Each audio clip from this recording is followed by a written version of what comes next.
আসসালামু আলাইকুম। ইসরায়েলে হাইপারসনিক মিসাইল হামলা, ইরানের ধ্বংস, প্রতিরক্ষা সদর দফতর সহ অনেক স্থাপনা, হাইফা তেল শোধনাগার ও ওয়াইজম্যান ইনস্টিটিউট অব সায়েন্স ভবন ধ্বংস, ইসরায়েলের ৩টি F-35 ভূপাতিত ইরানে, আটক পাইলট অস্বীকার ইসরায়েলের, উভয় দেশের পাল্টাপাল্টি মিসাইল বৃষ্টি, ইসরায়েলে ইরানের ধ্বংসাত্মক হামলার ছবি ও ভিডিও প্রকাশ্যে, মধ্যপ্রাচ্যে যুক্তরাষ্ট্র, ব্রিটেন ও ফ্রান্সের ঘাঁটিতে হামলার হুমকি ইরানের, রাশিয়ার সরকারি গণমাধ্যমের দাবি যুক্তরাষ্ট্রের নির্দেশেই ইরানে হামলা ইসরায়েলের, আমেরিকা জুড়ে বিক্ষোভ ট্রাম্পের বিরুদ্ধে। বিডিভিউস ইনফোটেইনমেন্টে স্বাগত জানাচ্ছি আমি ফাহাদিয়া মিতু। আজ জানাবো প্রতিরক্ষা সংক্রান্ত গুরুত্বপূর্ণ কিছু খবর। ইসরায়েলে হাইপারসনিক মিসাইল হামলা চালিয়েছে ইরান। এসব মিসাইল হামলায় ধ্বংস হয়েছে ইসরায়েলের প্রতিরক্ষা সদর দফতর। এছাড়া ইরান ধ্বংসাত্মক হামলা চালিয়েছে ইসরায়েলের গুরুত্বপূর্ণ বিভিন্ন জ্বালানি ও সামরিক অবকাঠামো লক্ষ্য করে। এর মধ্যে হাইফা গ্যাস ক্ষেত্র ও তেল শোধনাগার কেন্দ্র রয়েছে। এর আগে ইরানের একাধিক তেল ক্ষেত্রে হামলা চালায় ইসরায়েল। এরপর ইসরায়েলে ঘোষণা দিয়ে একের পর এক হামলা চালায় ইরান। এর আগে ইসরায়েলের রাজধানী তেল আবিব সহ গোটা ইসরায়েলে শনিবার শতাধিক মিসাইল হামলা চালিয়েছে ইরান। হামলায় বন্দর নগরী হাইফা সহ বিভিন্ন শহরে ধসে পড়েছে অনেক বহুতল ভবন ও স্থাপনা। হাইফা বন্দর পরিচালনার সাথে ভারতের আদানি গ্রুপের সংশ্লিষ্টতা আছে। ইসরায়েলে ইরানের হামলার ব্যাপক ক্ষয়ক্ষতির খবর প্রকাশিত হয়েছে। ইরান আর্মি দাবি করেছে তারা ভূপাতিত করেছে ইসরায়েলের ৩টি F-35 ফাইটার জেট এবং একটি দূরপাল্লার সামরিক ড্রোন। ইরান তাদের নিজস্ব তৈরি এয়ার ডিফেন্স সিস্টেমের সাহায্যে ভূপাতিত করেছে এসব যুদ্ধবিমান। F-35 হল বর্তমানে বিশ্বের সবচেয়ে আধুনিক প্রযুক্তির আর শক্তিশালী 5th জেনারেশন স্টেলথ ফাইটার। এটি যুক্তরাষ্ট্রের তৈরি। ইরানের দাবি ৩টি F-35 ফাইটার জেট ভূপাতিত করার ঘটনায় নিহত হয়েছে ইসরায়েলের এক পাইলট, আটক হয়েছে অপর ২ পাইলট এবং তাদের একজন নারী। তবে ইরানের এই দাবি অস্বীকার করেছে ইসরায়েলি আর্মি। বিভিন্ন গণমাধ্যমের তথ্য অনুসারে ইরানের মিসাইল হামলায় ইসরায়েলের ১ থেকে ৩টি F-35 ফাইটার জেট ভূপাতিত হয়েছে। গোটা ইসরায়েলিরা এখন নিরাপদ আশ্রয়ের জন্য ছোটাছুটি করছে। নেতানিয়াহু সরকারের পক্ষ থেকে জনসাধারণকে আরও অধিক সময়ের জন্য বাংকার ও বম শেল্টারে অবস্থান করতে বলা হয়েছে। ইরান আর্মির দাবি শনিবার তারা ইসরায়েলের অনেক স্থাপনায় টার্গেট হামলা পরিচালনা করেছে। বিভিন্ন গণমাধ্যমের খবরে বলা হয়েছে হামলায় ইরান ব্যবহার করেছে হাইপারসনিক মিসাইল সিস্টেম। ইরান সম্প্রতি দাবি করে তারা নিজেরা হাইপারসনিক মিসাইল সিস্টেম উদ্ভাবন করেছে এবং এর সফল পরীক্ষা চালিয়েছে।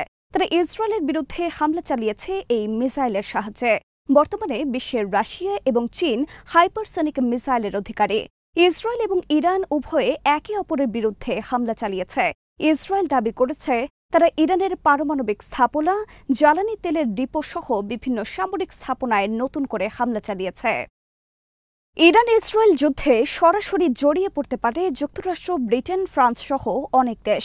ইরানের একজন সিনিয়র সেনা কর্মকর্তা হুমকি দিয়েছেন মধ্যপ্রাচ্যে যুক্তরাষ্ট্রের সামরিক ঘাঁটিতে হামলা চালানো হতে পারে। হামলা চালানো হতে পারে ব্রিটেন ও ফ্রান্সের ঘাঁটিতে। শনিবার ইরানের রাষ্ট্রীয় সংবাদ মাধ্যমের খবরে বলা হয়েছে যুক্তরাষ্ট্র, ফ্রান্স ও ব্রিটেন যদি এই যুদ্ধে জড়িয়ে পড়ে তাহলে মধ্যপ্রাচ্যে তাদের সকল ঘাঁটিতে হামলা চালানো হবে। যুক্তরাষ্ট্রের পক্ষ থেকে বলা হয়েছে ইরান যদি যুক্তরাষ্ট্রের কোনো ঘাঁটিতে হামলা করে তাহলে তারা সরাসরি হামলা চালাবে ইরানে। এদিকে শুক্রবার ইসরায়েল ইরানে হামলা শুরুর পর ব্রিটেন নতুন করে যুদ্ধবিমান পাঠিয়েছে মধ্যপ্রাচ্যে তাদের ঘাঁটিতে। শনিবার এই ঘোষণা দেন দেশটির প্রধানমন্ত্রী কিয়ার স্টারমার। অপরদিকে যুক্তরাষ্ট্র তাদের দূরপাল্লার কৌশলগত বোমারু বিমান B-2 স্পিরিট মোতায়েন করেছে দিয়েগো গার্সিয়া দ্বীপে। সামরিক বিশ্লেষকদের মতে ইরানে সরাসরি হামলা চালাতে পারে যুক্তরাষ্ট্র।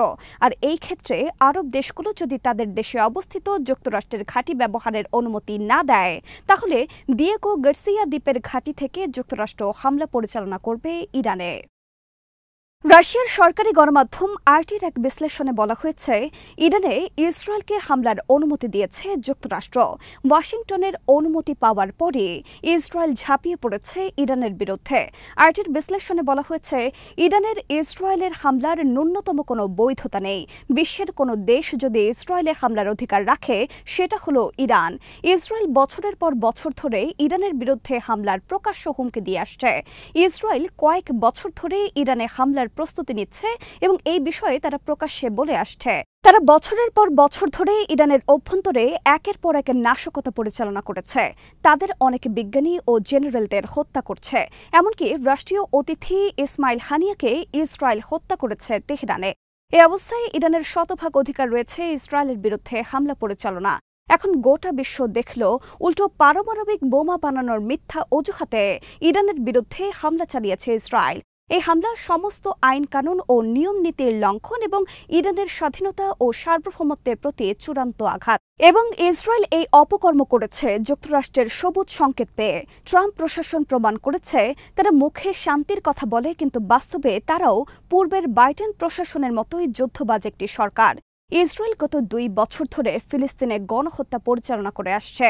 ট্রাম্প প্রশাসনের সমর্থনে বর্তমানে গাজায় চলছে হত্যার উৎসব। ইসরায়েল নিয়মিত হামলা পরিচালনা করছে সিরিয়া, লেবানন ও ইয়েমেনে। আর ইসরায়েলের হয়ে যুক্তরাষ্ট্র ও ব্রিটেনও অংশ নিয়েছে ইয়েমেনের বিরুদ্ধে হামলায়। হোয়াইট হাউসে প্রবেশের 24 ঘণ্টার মধ্যে ইউক্রেন যুদ্ধ বন্ধের কথা ট্রাম্প অসংখ্যবার বলার পরেও তিনি তার কথা রাখেননি। তারপরেও তিনি দাবি করেছেন তিনি শান্তির পক্ষে। অনেকের আশঙ্কা ইরান ইসরায়েল যুদ্ধ তৃতীয় বিশ্বযুদ্ধে রূপ নিতে পারে। তুরস্ক এবং পাকিস্তান ইসরায়েলের হামলার নিন্দা জানিয়ে ইরানের পক্ষে অবস্থান নিয়েছে। এদিকে শনিবার যুক্তরাষ্ট্রের প্রেসিডেন্ট ডোনাল্ড ট্রাম্প প্রায় 1 ঘণ্টা টেলিফোনে কথা বলেছেন রাশিয়ার প্রেসিডেন্ট ভ্লাদিমির পুতিনের সাথে। এ বিষয়ে ট্রাম্প সামাজিক যোগাযোগ মাধ্যমে দেওয়া এক পোস্টে বলেছেন তারা ইরান ইসরায়েল যুদ্ধ নিয়ে কথা বলেছেন। ট্রাম্পের ৭৯তম জন্মদিনে পুতিন তাকে শুভেচ্ছা জানিয়েছেন। ট্রাম্প লিখেছেন, পুতিন বলেছেন ইরান ইসরায়েল যুদ্ধ বন্ধ হওয়া উচিত। আমিও মনে করি এই যুদ্ধ বন্ধ হওয়া উচিত। আমি তাকে বলেছি তারও উচিত ইউক্রেনের যুদ্ধ বন্ধ করা। রাশিয়ার প্রেসিডেন্ট ভ্লাদিমির পুতিন পৃথক এক বিবৃতিতে বলেছেন, আমি ইসরায়েল ইরান যুদ্ধ বন্ধে মধ্যস্থতা করতে চাই। তুরস্কের প্রেসিডেন্ট রিসেপ তাইয়েপ এরদোয়ান শনিবার টেলিফোনে কথা বলেছেন যুক্তরাষ্ট্রের প্রেসিডেন্ট ডোনাল্ড ট্রাম্পের সাথে। ডেইলি সাবার খবরে বলা হয়েছে এরদোয়ান ট্রাম্পকে অনুরোধ করেছেন ইরান ইসরায়েল যুদ্ধ বন্ধে ভূমিকা পালনের জন্য। এরদোয়ান বলেছেন কেবল আলোচনার মাধ্যমেই ইরান ইসরায়েল সমস্যার সমাধান সম্ভব। ইরান পারমাণবিক নিরস্ত্রীকরণ বিষয়ে অনেক আগে থেকেই আগ্রহী এবং তারা এই বিষয়ে চুক্তিও করেছিল। পুনরায় ইরানের সাথে এই বিষয়ক চুক্তি করা এবং ইরানের ওপর থেকে নিষেধাজ্ঞা তুলে নেওয়ার অনুরোধ করেন এরদোয়ান। গোটা যুক্তরাষ্ট্রে নতুন করে ছড়িয়ে পড়েছে ট্রাম্প বিরোধী বিক্ষোভ। 14 জুন ছিল যুক্তরাষ্ট্র আর্মির 250তম প্রতিষ্ঠাবার্ষিকী। ঘটনাক্রমে 14 জুন ছিল ডোনাল্ড ট্রাম্পের ৭৯তম জন্মদিন। এ উপলক্ষে ডোনাল্ড ট্রাম্প গোটা যুক্তরাষ্ট্রের শত শত শহর সামরিক কুচকাওয়াজ বা মিলিটারি প্যারেডের আয়োজন করে। প্যারেডে রাজপথে নেমে আসে ট্যাঙ্ক সহ বিভিন্ন আর্টিলারি সিস্টেম।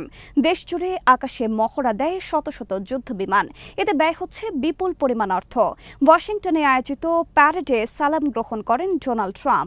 ট্রাম্পের এই সামরিক প্রদর্শনীকে অনেকে আগ্রাসী পদক্ষেপ হিসেবে আখ্যায়িত করেছেন। ট্রাম্পের এই মিলিটারি প্যারেড অভিবাসী নীতি এবং ইসরায়েলের পক্ষে অবস্থানের বিরুদ্ধে গোটা আমেরিকার শত শত শহরে বিক্ষোভে অংশ নেয় লাখো লাখো আমেরিকান। এরই মধ্যে শনিবার মিনেসোটায় আততায়ীর হাতে স্বামীসহ নিহত হয়েছেন একজন ডেমোক্র্যাট কংগ্রেস সদস্য মেলিসা হার্টম্যান।